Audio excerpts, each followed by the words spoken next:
प्यारे बच्चों, सुप्रभात। आओ हिंदी व्याकरण और हिंदी भाषा सीखें कार्यक्रम में आप सबका हार्दिक स्वागत है।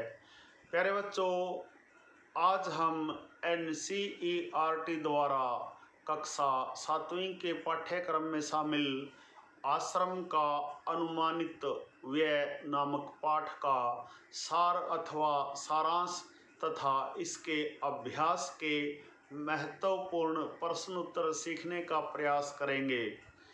प्यारे बच्चों, आश्रम का अनुमानित व्यय गांधी जी द्वारा रचित है, जिसमें उन्होंने दिखाया है कि वे कितनी सूझबूझ और तौर तरीके से अपने कार्य संपन्न करते थे।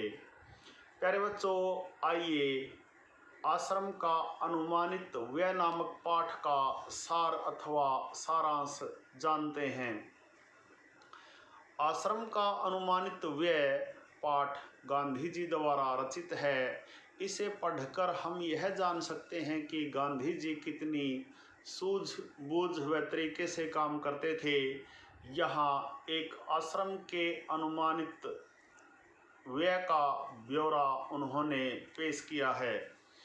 उनका मानना है कि आश्रम में आरंभ में 40 के करीब लोग होंगे तथा कुछ समय बाद 50 भी हो सकते हैं। समय अनुसार अतिथि भी आश्रम में आएंगे। इनका औसत हम 10 लगा सकते हैं। अतिथियों के बारे में यह भी अनुमान लगाया जा सकता है कि 3 से 5 अतिथि सपरिवार भी आ सकते हैं। प्यारे बच्चों, आश्रम में 3 रसोई घर हों और मकान 1,50,000 वर्ग मीटर में बनना चाहिए। 3,000 पुस्तकें जिसमें आ जाएं, इतना बड़ा पुस्तकालय भी होना चाहिए। अनाज उत्पन्न करने योग्य कम से कम 5 एकड़ भूमि भी चाहिए। प्यारे बच्चों, आश्रम में अत्यधिक सामान की भी आवश्यकता होगी। खेती हेतु कुदालियाँ, फावड़े व खुरपे, बढ़ईगिरी के लिए 5 बड़े हथौड़े, 3 बसुल्ले, 5 छोटी हथौड़ियाँ, 2 एरन, 3 नम, 10 छोटी बड़ी छैनियाँ, 4 रद्द, 1 सालनी, 4 केतियाँ, 4 छोटी बड़ी बेधनियाँ, 4 आरियाँ, 5 छोटी बड़ी संडासियाँ, 20 रतल किलें छोटी बड़ी। मोंगरा लकड़ी का हथौड़ा लेना पड़ेगा। इसके साथ ही मोची के औजारों का 500 रुपये व रसोई के सामान का 150 रुपये का खर्च होगा। मेहमानों के लिए एक बैलगाड़ी की भी आवश्यकता होगी ताकि उन्हें स्टेशन से सामान लाने में परेशानी न उठानी पड़े। खाने के खर्च में यदि 10 रुपये मासिक प्रति व्यक्ति लगाया जाए तो 50 लोगों का वार्षिक खर्च 6,000 रुपये आएगा। प्यारे बच्चों, प्रमुख लोगों की इच्छा यह थी कि अहमदाबाद में यह प्रयोग 1 वर्ष तक किया जाए।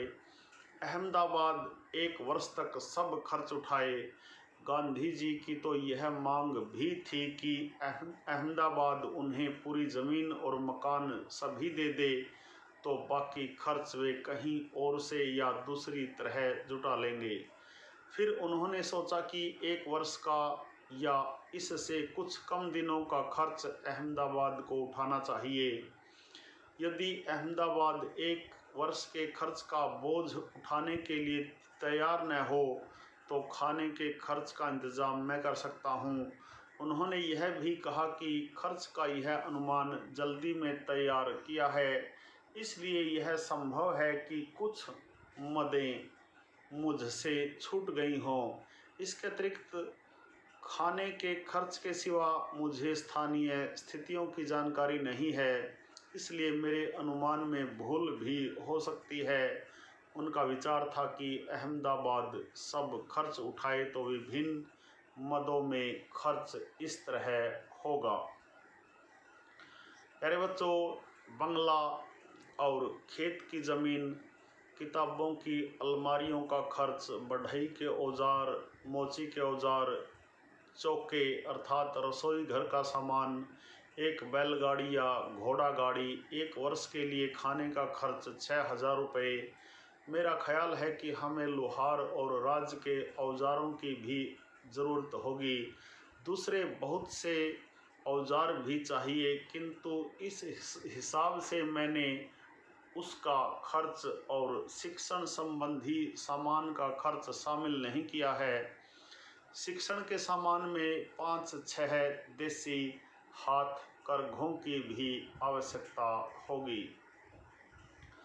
प्यारे बच्चों, यह था आश्रम का अनुमानित व्यय नामक पाठ का सार अथवा सारांश। आशा है आपको अच्छी प्रकार से समझ में आया होगा।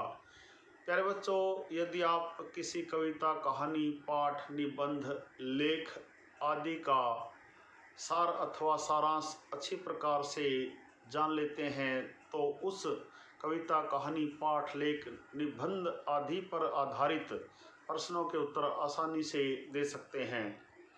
प्यारे बच्चों, आइए अभ्यास का पहला प्रश्न देखिए। हमारे यहाँ बहुत से काम लोग खुद नहीं करके किसी पेशेवर कारीगर से करवाते हैं, लेकिन गांधी जी पेशेवर कारीगरों के उपयोग में आने वाले औजार, छेनी, हथौड़े, बसूले इत्यादि क्यों खरीदना चाहते होंगे? प्यारे बच्चों, यह सत्य है कि हमारे यहाँ अर्थात भारत में बहुत से काम लोग खुद न करके किसी पेशेवर कारीगर से करवाते हैं। गांधी जी छेनी, हथौड़े, बसूले इसलिए खरीदना चाहते होंगे ताकि लोग कुटीर उद्योग, लोहार व बढ़ईगिरी आदि को बढ़ावा दें, आत्मनिर्भर बने व छोटे छोटे कामों के लिए दूसरों का मुंह न ताकें। प्रश्न नंबर 2 देखिए। गांधी जी ने अखिल भारतीय कांग्रेस सहित कई संस्थाओं व आंदोलनों का नेतृत्व किया। उनकी जीवनी या उन पर लिखी गई किताबों से उन अंशों को चुनिए जिनसे हिसाब किताब के प्रति गांधी जी की चुस्ती का पता चलता है। प्यारे बच्चों, गांधी जी कोई भी कार्य बिना हिसाब किताब के नहीं करते थे। वे प्रत्येक विषय के प्रति नकारात्मक व सकारात्मक सोच बराबर रखते थे। निम्न उदाहरणों द्वारा इस वक्तव्य को स्पष्टता दे सकते हैं। नंबर 1, गांधी जी तो लोगों को संबोधित किए बिना रह नहीं सकते थे, तो पहले ही यह योजना बना ली गई कि यदि उन्हें गिरफ्तार कर लिया गया तो अब्बास तैयब जी दांडी यात्रा का नेतृत्व करेंगे। प्यारे बच्चों, असहयोग आंदोलन के समय भी वे यह हिसाब लगाने में पूर्णतया सक्षम थे कि किस स्थान पर किस तरह से ब्रिटिश शासन पर प्रहार करना है। नंबर 3, वे बिल्कुल भी फिजूल खर्च न करते थे। एक एक पैसा सोच समझकर खर्च करते थे। प्यारे बच्चों, प्रश्न नंबर 3 देखिए।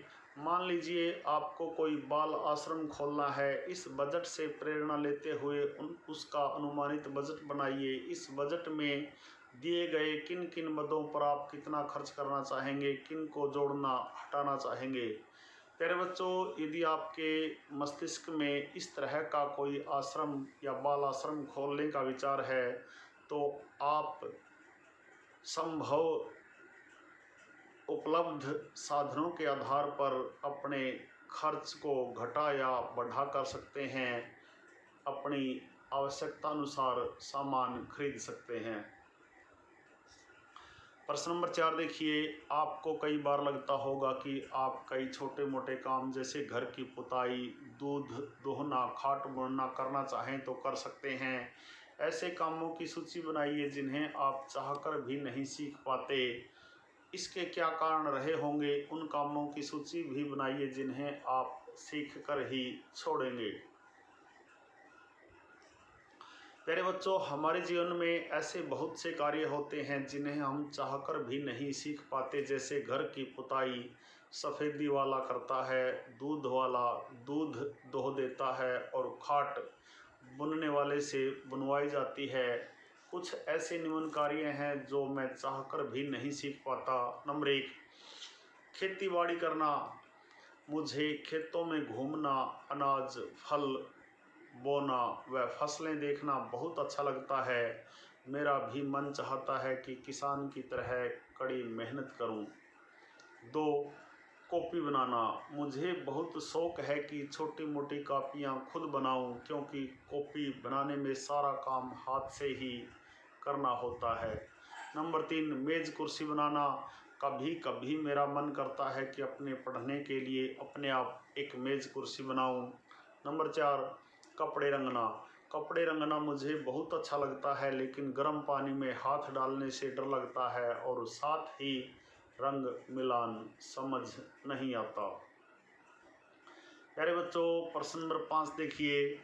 इस अनुमानित बजट को गहराई से पढ़ने के बाद आश्रम के उद्देश्यों और कार्य प्रणाली के बारे में क्या क्या अनुमान लगाए जा सकते हैं। प्यारे बच्चों, इस अनुमानित बजट को गहराई से पढ़ने के बाद हम आश्रम के ये उद्देश्य जान सकते हैं कि अतिथि सत्कार, ज़रूरतमंदों को आवश्यक सुविधाएं प्रदान करना, बेकार लोगों को आजीविका प्रदान करना, श्रम का महत्व समझाना, कुटीर उद्योगों को बढ़ावा देना, चरखे आदि से स्वदेशी आंदोलन को आगे बढ़ाना। इस आश्रम की कार्य प्रणाली का मुख्य आधार आत्मनिर्भरता है। प्यारे बच्चों, आइए आश्रम का अनुमानित व्यय नामक पाठ पर आधारित भाषा की बात भी जान लेते हैं। प्रश्न नंबर 1, अनुमानित शब्द अनुमान में इत प्रत्यय जोड़कर बना है। इत प्रत्यय जोड़ने पर अनुमान का नित में परिवर्तित हो जाता है। नीचे इत प्रत्यय वाले कुछ और शब्द लिखे हैं, उनमें मूल शब्द पहचानिए और देखिए कि क्या परिवर्तन हो रहा है। शब्द देखिए: प्रमाणित, विचित्र, द्रवित, मुखरित, झंकृत, शिक्षित, मोहित, चर्चित। प्यारे बच्चों, यहाँ इत प्रत्यांत शब्द देखिए, उसके बाद मूल शब्द देखिए और उनमें जुड़ा प्रत्यय अंत में दिखाया गया है। प्रमाणित, प्रमाण मूल शब्द है और इसमें इत प्रत्यय जोड़ा गया है। प्यारे बच्चों, प्रत्यय की यदि परिभाषा की बात करूं तो वे शब्द या शब्दांश जो अन्य शब्दों के अंत में जुड़कर उसके अर्थ को बदल देते हैं प्रत्यय कहलाते हैं। जैसे व्यथित, व्यथा शब्द में इत प्रत्यय जोड़ा गया है। द्रवित, द्रव शब्द में इत प्रत्यय जोड़ा गया है। मुखरित, मुखर शब्द में भी इत प्रत्यय जोड़ा गया है। झंकृत, झंकार शब्द में इत प्रत्यय जोड़ा गया है। शिक्षित, शिक्षा शब्द में इत प्रत्यय जोड़ा गया है। मोहित, मोह शब्द में इत प्रत्यय जोड़ा गया है। और इसी प्रकार चर्चित शब्द चर्चा है और चर्चा शब्द के साथ इत प्रत्यय जोड़ा गया है। इत प्रत्यय की भांति इक प्रत्यय से भी शब्द बनते हैं और तब शब्द के पहले अक्षर में भी परिवर्तन हो जाता है। जैसे सप्ताह जमा इक, साप्ताहिक। नीचे इक प्रत्यय से बनाए गए शब्द दिए गए हैं, इनमें मूल शब्द पहचानिए और देखिए कि क्या परिवर्तन हो रहा है। इक प्रत्यांत अर्थात ऐसे शब्द जिनके अंत में इक प्रत्यय आ रहा है, मूल शब्द और प्रत्यय। मौखिक, मुख जमा इक, मुख मूल शब्द है और इक प्रत्यय इसमें जोड़ा गया है। संवैधानिक, संविधान जमा इक, प्राथमिक, प्रथम जमा इक, नैतिक, नीति जमा इक, पौराणिक, पुराण जमा इक, दैनिक, दिन जमा इक। मूल शब्दों के साथ अंत में प्रत्यय यहाँ जोड़कर दिखाए गए हैं। प्यारे बच्चों, प्रश्न नंबर 2 देखिए। बैलगाड़ी और घोड़ा गाड़ी शब्द दो शब्दों को जोड़ने से बने हैं। इसमें दूसरा शब्द प्रधान है, यानी शब्द का प्रमुख अर्थ दूसरे शब्द पर टिका है। ऐसे समास को तत्पुरुष समास कहते हैं। प्यारे बच्चों, जिस समास का दूसरा पद प्रधान हो उसे तत्पुरुष समास कहते हैं। ऐसे 6 शब्द और सोचकर लिखिए और समझिए कि उनमें दूसरा शब्द प्रमुख क्यों है। प्यारे बच्चों, यहाँ देखिए, तुलसीकृत, तुलसी द्वारा कृत या रचित, रहा खर्च, रहा के लिए खर्च, गंगा जल, गंगा का जल, क्रीड़ा क्षेत्र, क्रीड़ा के लिए क्षेत्र, घुड़सवार, घोड़े पर सवार, वनवास, वन में वास। प्यारे बच्चों, यहाँ तत्पुरुष समास के भेद दिखाकर उनके उदाहरण दिए गए हैं। जैसे तुलसीकृत, ये कर्ण तत्पुरुष के अंतर्गत आता है। रहा खर्च, रहा के लिए खर्च, इसका विग्रह हो गया और यह संप्रदान तत्पुरुष के अंतर्गत आता है। गंगा जल, गंगा का जल, यह संबंध तत्पुरुष के अंतर्गत आता है। क्रीड़ा क्षेत्र, क्रीड़ा के लिए क्षेत्र, यह संप्रदान तत्पुरुष के अंतर्गत आता है। घुड़सवार, घोड़े पर सवार, यह अधिकरण तत्पुरुष के अंतर्गत आता है। वनवास, वन में वास, यह भी अधिकरण तत्पुरुष के अंतर्गत आता है। प्यारे बच्चों, यह थे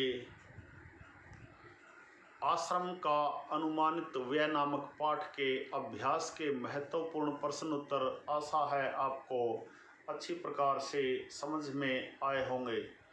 प्यारे बच्चों, आश्रम का अनुमानित व्यय नामक पाठ का सार अथवा सारांश तथा इसके अभ्यास के प्रश्न उत्तरों पर आधारित आज का यह वीडियो यदि आपको पसंद आए तो इस वीडियो को लाइक, कमेंट और ज़्यादा से ज़्यादा शेयर जरूर करें।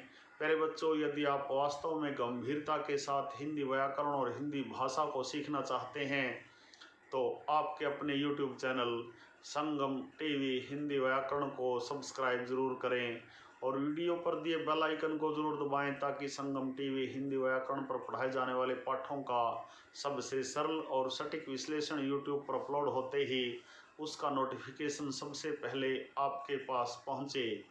प्यारे बच्चों, खुश रहें, मस्त रहें, योगा करें, स्वस्थ रहें, आपका दिन मंगलमय हो।